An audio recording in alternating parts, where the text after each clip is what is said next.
What is that? What's still giving you compassion with so much pain?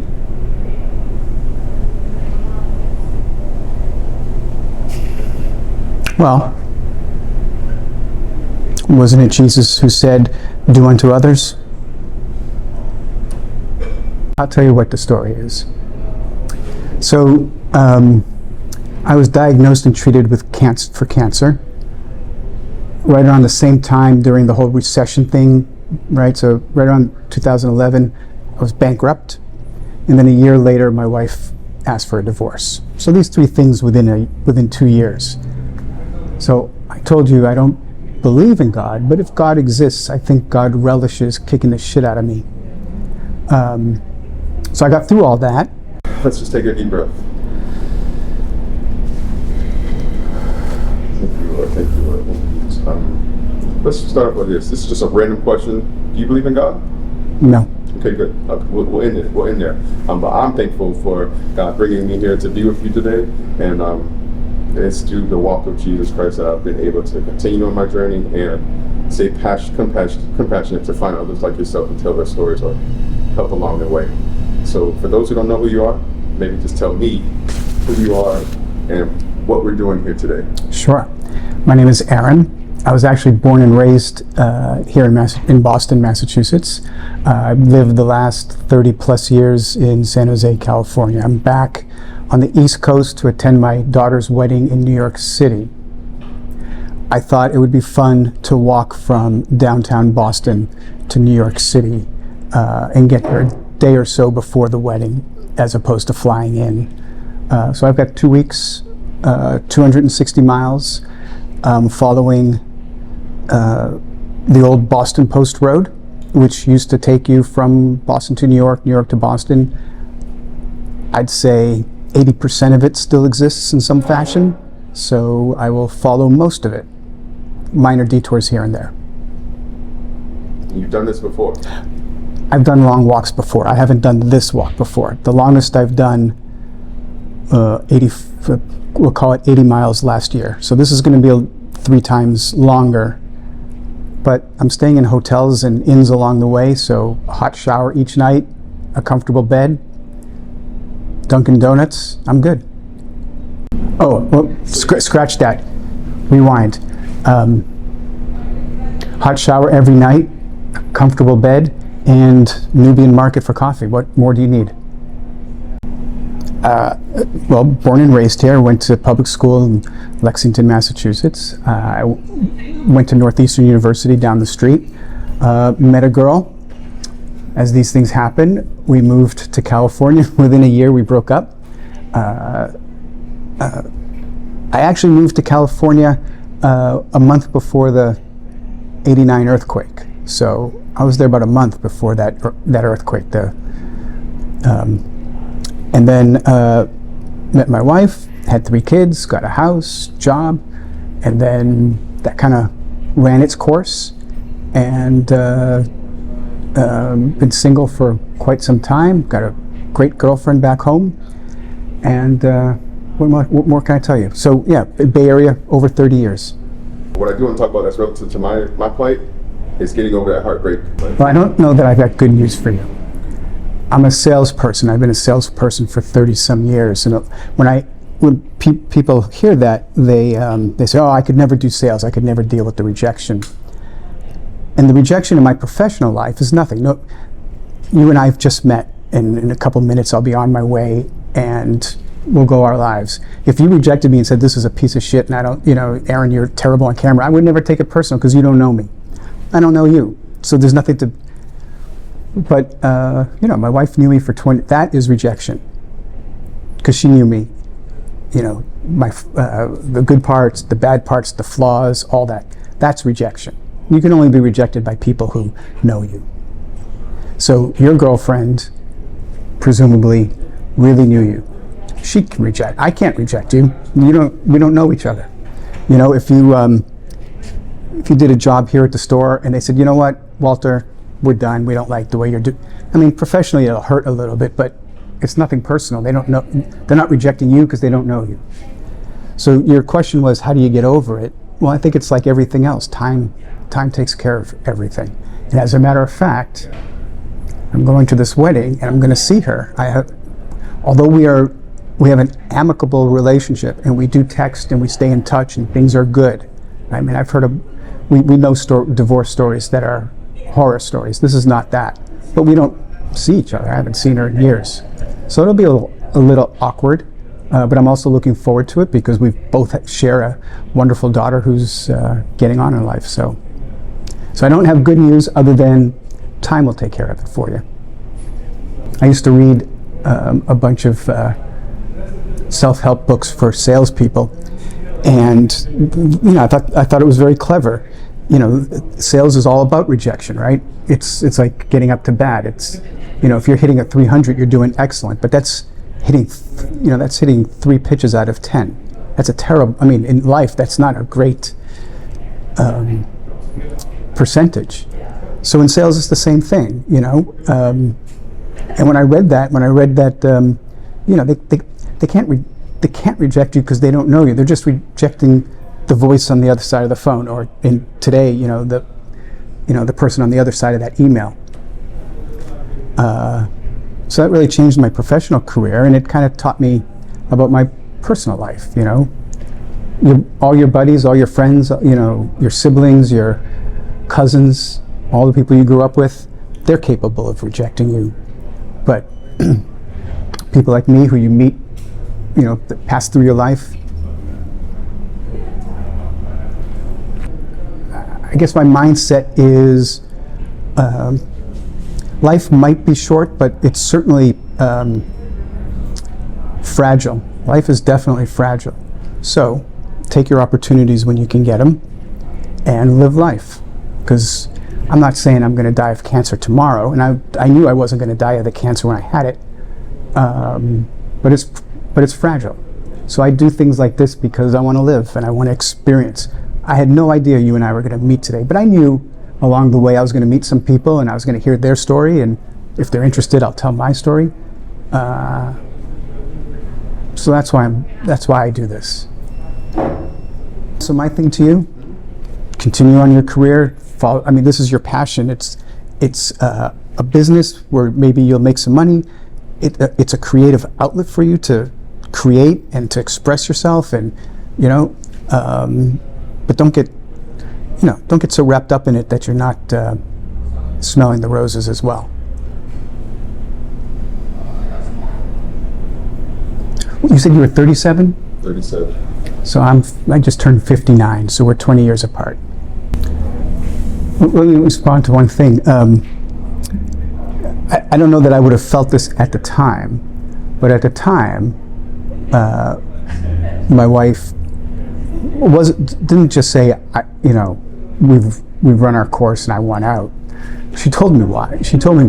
And I kind of knew. I mean, it's not like I didn't know what her issues were with me. And so while it wasn't easy, and at the time it wasn't what I wanted, it gave me a lot to think about. What did she say that I didn't agree with and I could just throw to the side? Or what did she say that I did agree with, that I could work on, that I could improve, that I could make sure I could be a better person, And I think, like I said, I've got a fantastic relationship back home with a woman I love very much, and I'll try to improve on those deficiencies, improve on those things that didn't work out, and carry it forward. The photography thing, I am at best an amateur, and when we finish, I'll send you an email so we can exchange, and you could see the last film that I did. It's just a GoPro. It's a cheap, inexpensive tripod. I do have a drone in there for when I get out of the city. I like it as a hobby. It is my one creative outlet. It is the one thing that I get to do that allows me to create something. I'm not sure if that answers what you were looking for. That's perfect. Yeah, that's just real cliche. What advice do you have for the 37-year-old you?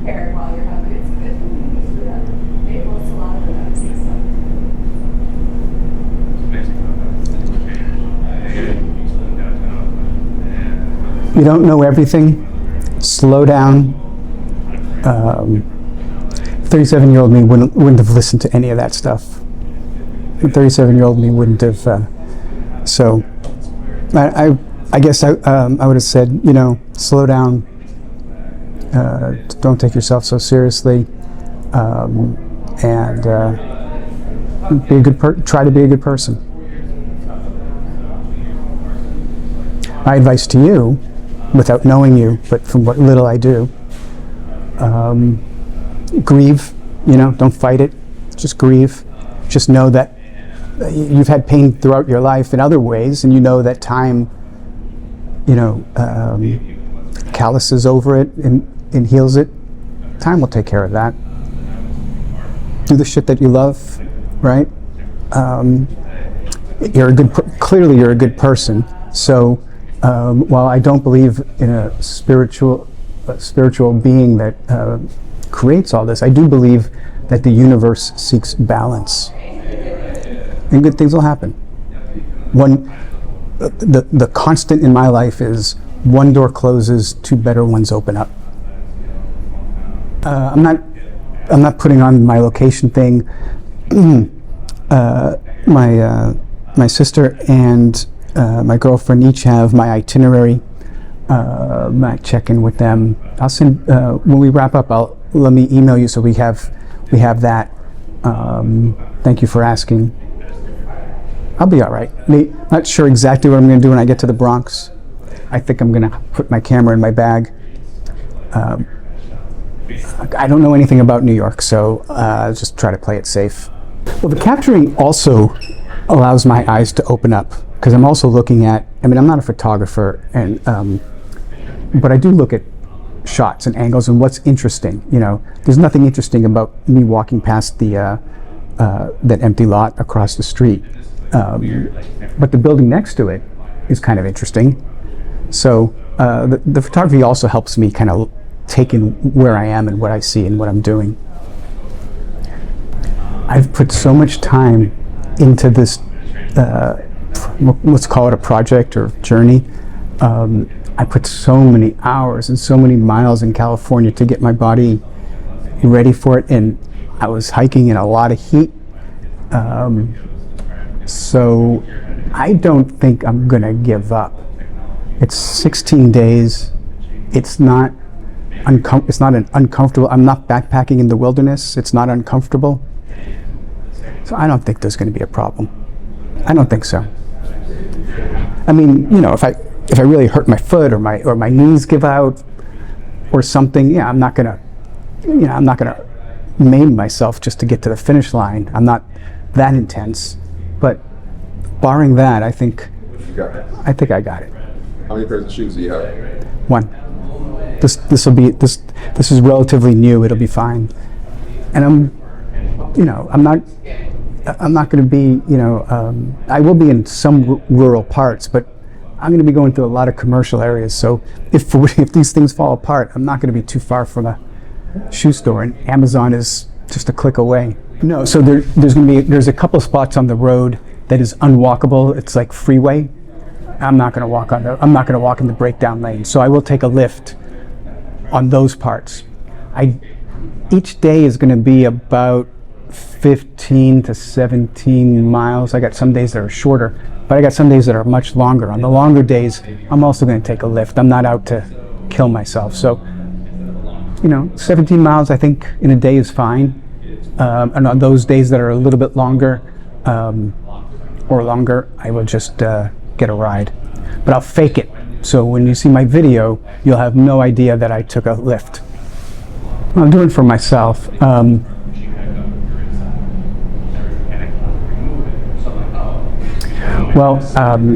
done a lot of research, and there's a lot of really beautiful New England scenery that I'm looking forward to experiencing, and I want to document it because next year I might want to look at it again and remember, I remember that. I remember that smell. I remember that cold or that warmth. Or I don't know that I'm going to get the leaves changing color, but I want to just document to remember certain places that I've been. I had no intention of documenting the Nubian market. but here I am. It's got it's a 16, 17 hours of stuff. It's mostly music that I grew up with, so 70s, so mostly 70s, music, almost exclusively 70s music. Some new stuff, but not all. I stopped listening to new stuff when I was in college, so. A couple of years ago, I walked from my house to Santa Cruz. That was, I think that was 3 days, 50 miles, 50 miles. I had the best time. I just loved it. I loved being by myself. I loved the alone time. I loved all the, just being, and then I waited a year or two, and then last year, I walked from my house to the Golden Gate Bridge. So that was 80-ish miles. That was an extra day. And here again, I just loved the solitude. I loved listening to my music and my podcasts and being in my own head. And I just loved it. And so this year, I was going to do something in California. I had a couple of routes planned that I was going to do. And then my daughter called and said she's getting married in October, which is exactly when I was going to do my walk this year. So I just changed it up and decided, well, I'll go Boston to New York. What day in October? Friday, October 11th. My birthday's on the 9th. I'll be looking for that email. Okay. I'll wait the day. I should be there. I'll be there on the 10th. Okay. Yeah. Unfortunately, I only got to meet him once. But it was for a long weekend, and I think he's perfect for her. I think he's good for her. I'm sure she's good for him too. They seem to get along really well. I would call it more of a gut feeling because I've only met him for, all told, 6 hours. So just watching them and watching them interact and seeing how they smile with each other and make each other laugh, and she has a vivacious, effervescent, big personality. So I think it takes a certain person to live with that amount of sunshine, and he seems to deal with it pretty well. I guess well, communication is the big one. And a piece of advice my friend gave me just before I got married was don't expect it to be a 50-50. If you're expecting it to be 50-50, you're going to be really disappointed. If you assume it's going to be 40-60, where you're doing 60% of the work, you'll never be disappointed. You'll never feel like you're carrying the load because you're going into it thinking. Now he's an economist, so I'm sure that works for him. And I tried that.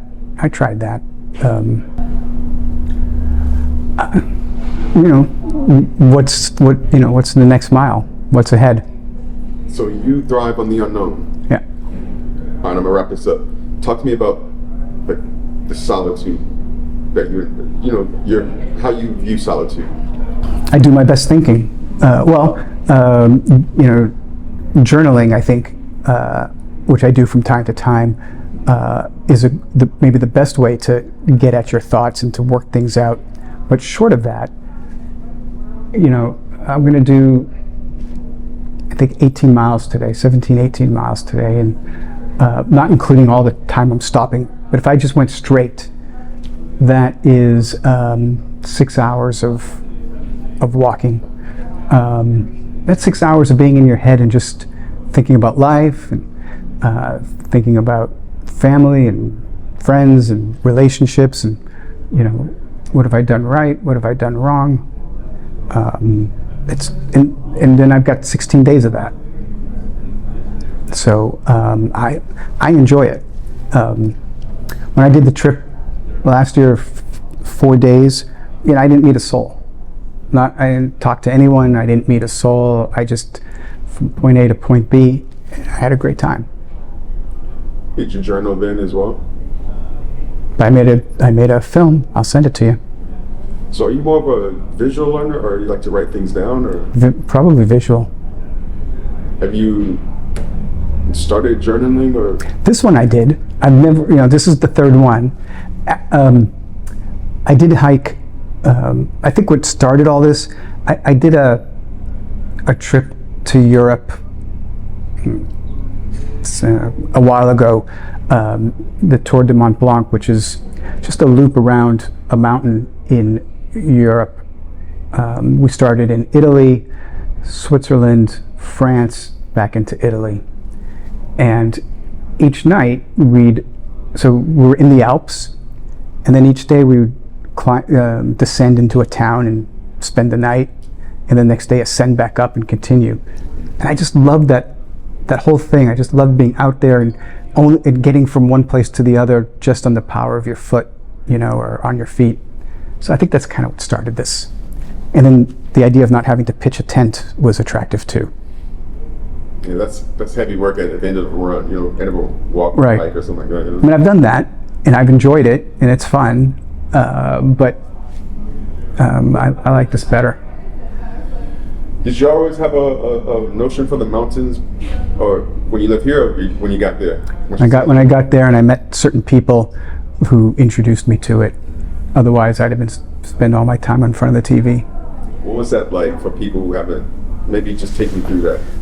With being on your first mountain, or seeing how vast the sky is, the land is up there. Well, I don't know that I could describe it.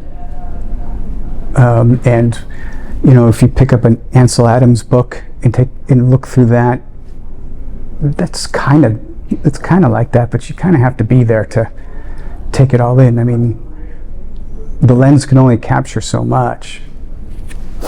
You kind of have to be there. So that's such a truth. The lens can only capture so much.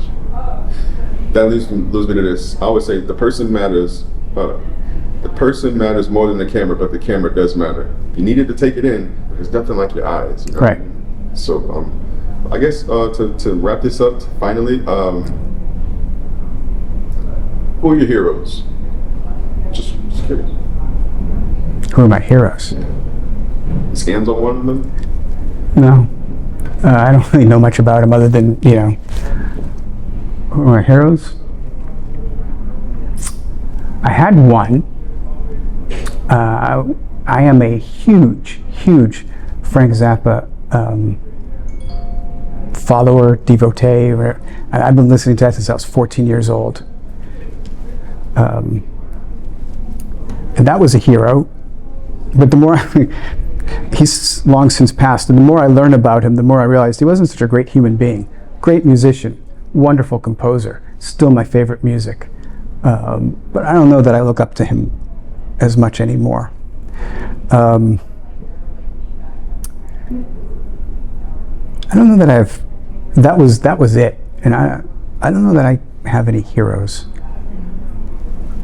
I have people that they're people that I admire, I suppose, but just trying to get into the mind of the average guy off the street. Yeah, ain't an average about you, man. There's an average about man that has a plan. Well, I wouldn't say I have a plan for life. I certainly have a plan for the next 2 weeks. That's enough for me. It's great to be Thank here. you. I really appreciate that. This was a great ego